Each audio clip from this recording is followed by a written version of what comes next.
বিসমিল্লাহির রহমানির রহিম। আসসালামু আলাইকুম। কি অবস্থা সকলের? আশা করি আলহামদুলিল্লাহ আপনারা অনেক ভালো আছেন। আমি আলহামদুলিল্লাহ অনেক ভালো আছি। সো ইতোমধ্যে খুলনা ইউনিভার্সিটি যেটা গুচ্ছ থেকে বের হয়ে গেছে এবং তারা অফিসিয়ালি তাদের ওয়েবসাইটে সার্কুলার প্রকাশিত করছে। সো আজকে আমরা বিজ্ঞান ইউনিটের সার্কুলারটা নিয়ে একটু আলোচনা করব এবং এই ইউনিটে আসলে কবে পরীক্ষা শেষ, কবে আপনাদের পরীক্ষাটা কবে, কত মার্কস কোন সাবজেক্টে লাগবে পরীক্ষা দিতে, এই সকল বিষয় নিয়ে আলোচনা করব। এবং আপনারা যদি চান একটা কমেন্ট করেন যে ভাই এই সকল ইউনিভার্সিটিতে যে আপনার বিভাগ আছে, এ ইউনিট আছে, ডি ইউনিট আছে, এই ডি ইউনিটে কোন কোন সাবজেক্ট আছে, ঠিক আছে, এবং কতগুলো সিট আছে। সো এই সকল নিয়ে যদি ভিডিও আমি করতে চাই তাহলে একটা কমেন্ট করবেন যে হ্যাঁ ভাই এই সকল নিয়েও ভিডিও করেন, ঠিক আছে। কারণ আমার বোর্ড একটা, সো এইটুক ভিডিও করতে আমার 8-10 মিনিট লেগে যাবে, কথা বুঝতে পারছেন। সো আজকে আমরা এটা নিয়ে আলোচনা করি, ঠিক আছে, তারপরে না হয় আমরা ওটা নিয়ে আলোচনা করবো যদি আপনারা কমেন্ট করেন। হ্যাঁ, কমেন্ট করলে হয় কি আমার একটু উৎসাহ পাই, মানে আমি নিজে। যাই হোক, চলেন শুরু করি। সো আপনাদের অ্যাপ্লাই স্টার্ট হচ্ছে 10 তারিখ, তার মানে আমি আজকে ভিডিও করতেছি রাত, এখন বাজে অলমোস্ট 12টা। আপনি কি দেখতে পাচ্ছেন? রাত কিন্তু 12টা বাজে, তার মানে অলরেডি আজকে 12 তারিখ হয়ে গেছে। হ্যাঁ, 12 তারিখ ভিডিও করতেছি, অলরেডি আপনাদের ভর্তি কার্যক্রম শুরু হয়ে গেছে, তার মানে অ্যাপ্লাইডটা শুরু হয়ে গেছে। আপনাদের শুরু হচ্ছে 10 তারিখ থেকে ফেব্রুয়ারি মাসের 10 তারিখ, তার মানে একটা মাস আপনারা সময় পাচ্ছেন। আলহামদুলিল্লাহ, এটা অনেক ভালো একটা কথা। আপনারা অবশ্যই অ্যাপ্লাই করবেন, ঠিক আছে। সো আপনাদের 10 তারিখ থেকে ফেব্রুয়ারি 10 তারিখ পর্যন্ত অ্যাপ্লাই করা যাবে। এক্সাম ডেট হচ্ছে 18 তারিখ। 18 তারিখ মানে বুঝতেছেন ঈদের পরে। ঈদ হবে কবে? ঈদ হচ্ছে এপ্রিলের হয়তো বা 1-2 তারিখ আপনাদের ঈদটা হতে পারে, তারও 15 দিন পর হচ্ছে আপনার খুলনা ইউনিভার্সিটি পরীক্ষা। 18 তারিখে পরীক্ষা হবে এবং আপনাদের রেজাল্টটা দিবে কিন্তু 30 তারিখে, কথা বুঝতে পারছেন। আপনাদের রেজাল্টটা দিবে 30 তারিখে। তো এখানে অনেক খারাপ বিষয় আছে, এই বিষয়গুলো আমি তুলে ধরবো আমার দৃষ্টিতে, কথা বুঝতে পারছেন। তো চলেন শুরু করি। আমাদের বিজ্ঞান ইউনিটের জন্য দুইটা ফ্যাকাল্টি আছে, একটা এ ইউনিট বলা হয় যেটা বিজ্ঞান, এবং একটা বলা হয় বি ইউনিট যেটা জীববিজ্ঞান অনুষদ। যদিও নামে জীববিজ্ঞান, কিন্তু এখানে আপনার ম্যাথ দাগাইতে হবে। অনেক অনেক খারাপ একটা দিক। যে সকল স্টুডেন্ট আছে বিশেষ করে যারা মেডিকেল অ্যাসপিরেন্ট, তারা তো ম্যাথ আসলে টাচই করে নাই, কিন্তু তাদের কিন্তু আসলে ম্যাথ দাগাইতে হবে, কথা বুঝতে পারছেন। তার মানে এটা ম্যান্ডেটরি। যেমন আমি যদি বলি ঢাকা ভার্সিটিতে আপনার যদি 4 সাবজেক্ট থাকে ম্যাথ, তাহলে ওইটাকে স্কিপ করে বাংলা অথবা ইংলিশ দাগাইতে পারবেন। কিন্তু এদের কথা হলো এখানে 12টা এমসিকিউ থাকবে, ম্যাথের দাগাইতেই হবে, না দাগালে নাম্বার পাবো না, বিষয়টা হচ্ছে এইটা।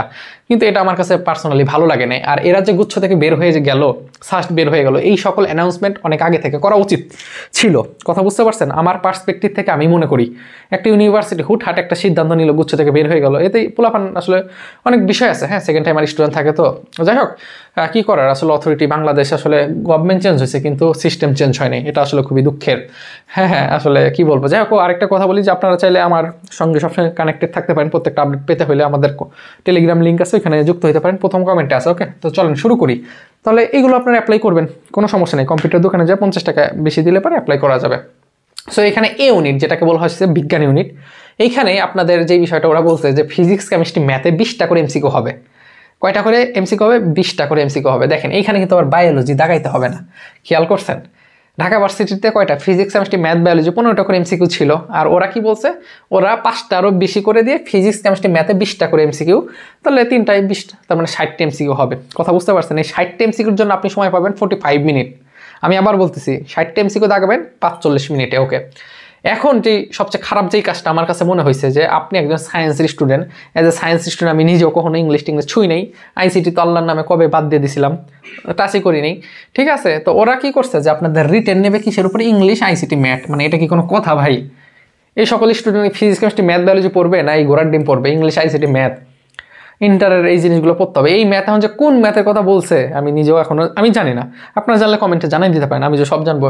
এটা কি ওই যে জেনারেল নলেজের ম্যাথ, না ইন্টারের ম্যাথ, নাকি ইন্টারের ম্যাথ? বুঝলামই না কিছুই। ইংলিশ, আইসিটি, ম্যাথে ওরা বলছে যে 40, ওরা কি বলছে যে 40 মার্ক থাকবে, এবং বলছে যে 8টা প্রশ্ন দেওয়া থাকবে, 8টাই লিখতে হবে, এবং এক একটা মার্কের এক একটা প্রশ্নের জন্য হচ্ছে, দুঃখিত, এক একটা প্রশ্নের জন্য হচ্ছে 5 মার্ক করে। চিন্তা করছেন 5 মার্ক করে, তাহলে দেখা একটা প্যারাগ্রাফ ছোট একটা দিছে বা অ্যাপ্লিকেশন লিখতে দিছে, না কি যে ঘোড়ার ডিম দিবে কি জানি, ওরাই জানে। হ্যাঁ, এদের তো নতুন নিয়ম করছে রিটেন। আচ্ছা ঠিক আছে ভাই, রিটেন দিবি দে, তো সায়েন্সের সাবজেক্টগুলো দে। সায়েন্স স্টুডেন্ট এখন ইংলিশ কি পড়বে, আইসিটি কি পড়বে, জানি না, বুঝছেন। যে বললাম না, অথরিটি তো মানে নিজ যা মনে করে অথরিটি, আসলে মানে এদের প্রশাসন কিছু বলার নেই। আচ্ছা দেখেন, আপনাদের পরীক্ষাটা হবে 3টা থেকে 4টা 30 পর্যন্ত, তার মানে 1.5 ঘন্টার পরীক্ষা। কীভাবে? এই যে 60টা এমসিকিউ দাগাবেন 45 মিনিট, এবং এই যে 40 মার্কের রিটার্ন দাগাবেন এটা 45 মিনিট। 45 কত? 90 মিনিট। 90 মিনিট মানে 1.5 ঘন্টা, এই হচ্ছে কথা। আর ওরা আরেকটা কথা বলছে যে আপনাদের কিন্তু পরীক্ষার আধা ঘন্টা আগে হলে ঢুকতে হবে, আর একটা সময় ঢুকতে হবে। যাই হোক, এখন যে বিষয়টা হয়েছে, এই চলে গেল। হ্যাঁ, এই পর্যন্ত আমাদের চলে গেল। এরপরের পার্টটা আমরা পড়ি, তার আগে এবার আসেন বি ইউনিট। এই দেখেন জীববিজ্ঞান অনুষদ, তো জীববিজ্ঞান অনুষদ মানে কি, যারা মেডিকেলের প্রিপারেশন নিচ্ছে, মেডিকেল অ্যাসপিরেন্ট, তারা তো ম্যাথ ছয় না, কিন্তু ওদের কথা হলো যে তোমাদের ফিজিক্স কেমিস্ট্রি ম্যাথ তোমাকে দাগাতেই হবে, যেখানে 12টা করে এমসিকিউ থাকবে। তাহলে ফিজিক্সে 12, কেমিস্ট্রিতে 12, ম্যাথে 12, 3 বার 36টা এমসিকিউ দাগাইতে হবে। এবং বায়োলজিতে 15টা। কথা বুঝতে পারছেন? তাহলে 36 আর 15 কত আসতেছে? 51। 36 আর 15 কত? 51টা। আর 9টা হচ্ছে আপনার ইংলিশ। দেখছেন, দাগাইতেই হবে মাস্ট। তার মানে 60টা এমসিকিউ আপনাকে দাগাইতে হবে যদি আপনি বি ইউনিটের জন্য অ্যাপ্লাই করেন। আপনি এতেও করতে পারেন, বিতেও করতে পারেন, চাইলে বোথ উভয়ই করতে পারেন। তার আগে এখন একটা অ্যানাউন্সমেন্ট দেই, সেটা হচ্ছে যে আপনার হয়তো স্ক্রিনে দেখতে পাচ্ছেন যে ইনশাল্লাহ আমাদের একটা কোর্স আছে। আপনি কোর্সে যুক্ত হইলে ইনশাল্লাহ আমার সঙ্গে, এটা লেখা আছে যে ঢাবি, কিন্তু এখানে আমি রাজশাহী থেকে শুরু করে আপনার জাহাঙ্গীরনগর, গুচ্ছ, ঠিক আছে, জগন্নাথ, ঢাবি, সব জায়গার প্রশ্ন সলভ করে প্রত্যেকটা অধ্যায় ভিত্তিক। হ্যাঁ, এবং আপনার মানে আমার দিক থাকেন এখন, সেটা হচ্ছে যে আপনারা ইনশাল্লাহ আমার সঙ্গে শেষ মুহূর্ত পর্যন্ত অ্যাডমিশন চলতে পারবেন। এই এপ্রিল পর্যন্ত আমি আপনাদের সঙ্গে থাকবো। নট অনলি এপ্রিল, আপনাদের এগ্রি যে পরীক্ষাটা হয়, বাংলাদেশের সবচেয়ে শেষে যে পরীক্ষাটা হয় সেটা হচ্ছে কৃষিগুচ্ছ, সেই পর্যন্ত আমি থাকবো। আপনার যে কোনো সমস্যা আমার সঙ্গে যোগাযোগ করতে পারবেন। মনে দেখবেন যে আপনারা এখন যে ফেজে আছেন বা যেটার মধ্যে দিয়ে যাচ্ছেন অ্যাডমিশনের, খুবই ডিপ্রেশন, ঠিক আছে, আপস ডাউন করতেছে, একবার কনফিডেন্স বেড়ে মাথার উপরে চলে যায়, একবার মনে হয় মাটির নিচে। সো এই মুহূর্তগুলো আমি ইনশাল্লাহ থাকবো। অনেক বেশি টাকা না, 299 টাকা। আমার সঙ্গে যোগাযোগ করতে পারেন। অবশ্যই আমার ক্লাস করবেন, যদি ভালো লাগে তাইলে হবেন। আমি এত আহামরি পড়াই না, ঘন্টার পর ঘন্টা পড়াই না, যেই জিনিসগুলো আসে সেই জিনিসগুলোই পড়াই। কথা বুঝছেন? এটা হচ্ছে আমার হোয়াটসঅ্যাপ নাম্বার 01752250809, 50809। হ্যাঁ, যাক, প্রথম কমেন্টটা আছে বিস্তারিত, ঠিক আছে, দেখে নিন। ওকে, সো এই হচ্ছে কথা, 01752250809। ওকে, তাহলে আপনাদের এই হচ্ছে এমসিকিউ 60। তার মানে আপনাদের রিটার্ন আছে, এখানে রিটার্ন নাই তা নয়, রিটার্ন সেম জিনিসই, ঠিক আছে, ঘুরে ফিরে ইংলিশ, আইসিটি আর কি, মনে ম্যাথ। তার মানে ম্যাথ যেহেতু আছে, তাহলে এই ম্যাথ মানে হচ্ছে আপনার মনে হয় ওই 9-10 বুঝাইছে। যাই হোক, ওইখানে 40 আছে, 1.5 ঘন্টা। আপনাদের 11:30 থেকে পরীক্ষা 12টা পর্যন্ত হবে। সবচেয়ে মজার বিষয় হচ্ছে পরীক্ষার ডেট কবে? 18 তারিখ। তার মানে এই 18 তারিখে কিন্তু 2টা ইউনিটের পরীক্ষা একসঙ্গে হবে। সো আগে হবে কি ডি ইউনিটের পরীক্ষা, পরে হবে কি এ ইউনিটের পরীক্ষা। সো আপনারা যদি 2টাই ফর্ম কাটেন, তাহলে একদিনে 2টা পরীক্ষা দিয়ে দিতে পারবেন, আলহামদুলিল্লাহ ভালো। আমরা কিন্তু যদি কমেন্ট করেন তাহলে ইনশাল্লাহ আমরা কিন্তু ভিডিও দিব, হ্যাঁ, যে ডি ইউনিটে কতগুলো সাবজেক্ট আছে এবং কতগুলো সিট আছে, এটা ইনশাল্লাহ আমি আপনাদেরকে দিব যদি কমেন্ট করেন। ওকে, সো এই ছিল আপাতত কথা। এখন কথা হলো, ওদের আবার একটা রিকোয়ারমেন্ট দিয়ে দিছে। কি কি রিকোয়ারমেন্ট আগে দেখি। বি ইউনিটে ওরা বলছে যে আপনাকে অবশ্যই, দেখছেন এখানে মারাত্মক একটা কথা বলছে যে আপনাকে ম্যাথ থাকতে হবে, কিন্তু আবার ইন্টারে ম্যাথ না থাকলে আপনি এই বি ইউনিটে আবেদনই করতে পারবেন। এবং নট অনলি বি ইউনিটে ম্যাথ, আপনাকে অবশ্যই 3.5 পাইতে হবে। দেখছেন 3.50 করে পাইতে হবে এক একটায়। 3.5 না পাইলে কিন্তু হবে না। তার মানে ওই ডি, আপনি গ্রেড ডি পাইলেন, ডি পাইলে হবে না। এরপর কি বলছি, ইংলিশ আবার 3 পাইতে হবে, 3 নিচে পাইলে হবে না, মানে ইন্টার পরীক্ষা, ইন্টার।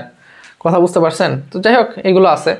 আচ্ছা, আর আপনারা এখানে সেকেন্ড টাইম আর ইমপ্রুভমেন্ট সকল স্টুডেন্ট পরীক্ষা দিতে পারবেন, অর্থাৎ এসএসসি 21-22 এবং এইচএসসি 23-24। এইবার আসেন নেগেটিভের বিষয় এবং এমসিকিউ। ওরা ঢাবির অনেকটাই কপি করছে। যেমন ঢাকা ভার্সিটিতে আমি বারবার বলি যে 60-এর মধ্যে যদি আপনি 35 পান, আমি আবার বলি 60-এর মধ্যে যদি 35 পান এমসিকিউতে, 60টা এমসিকিউতে কত 35 যদি পান, তাহলে আপনার রিটার্ন খাতাটা দেখবে। একইভাবে আপনার এমসিকিউতে 30% যদি পান, এমসিকিউতে কত 30% যদি পান, তাহলে আপনার ওই যে রিটার্ন লিখে তো আসছেন ওই খাতাটা দেখবে 30%। তার মানে 60কে যদি 30 করেন তাহলে কত আসে, চলেন করি। তার মানে 60টা এমসিকিউ 30%, 30% মানে 30/100, 2টা শূন্য কাটেন, তাহলে কত 18। তার মানে আপনাকে এমসিকিউতে 18 পাইতে হবে যদি আপনার রিটেন খাতাটা দেখাইতে চান, অ্যাটলিস্ট 18 পাইতে হবে, এটাই বুঝাইছে। হ্যাঁ, এমসিকিউ 30% মার্কস ক্যারি করতে হবে আপনাকে। ওকে, আর নেগেটিভ হচ্ছে আপনার কত, নেগেটিভ হচ্ছে 0.25 করে কাটা। তার মানে 4টা যদি ভুল করেন, 4টা ভুল করলে 1 মার্ক কাটা। আর এইখানে আপনার রিকোয়ারমেন্ট আবার আছে 4/5, 4/5। অনেক হয়তো বা বুঝতে অসুবিধা হতে পারে। 4/5 মানে যে ইন্টারে জিপিএ 5-এর মধ্যে আপনার 4 অ্যাটলিস্ট পাইতে হবে, তাহলে অ্যাপ্লাই করতে পারবেন না। এখানেও 5-এর ভিতর 4 পাইতে হবে। সো এই ছিল কথা, ইনশাল্লাহ কথা হবে।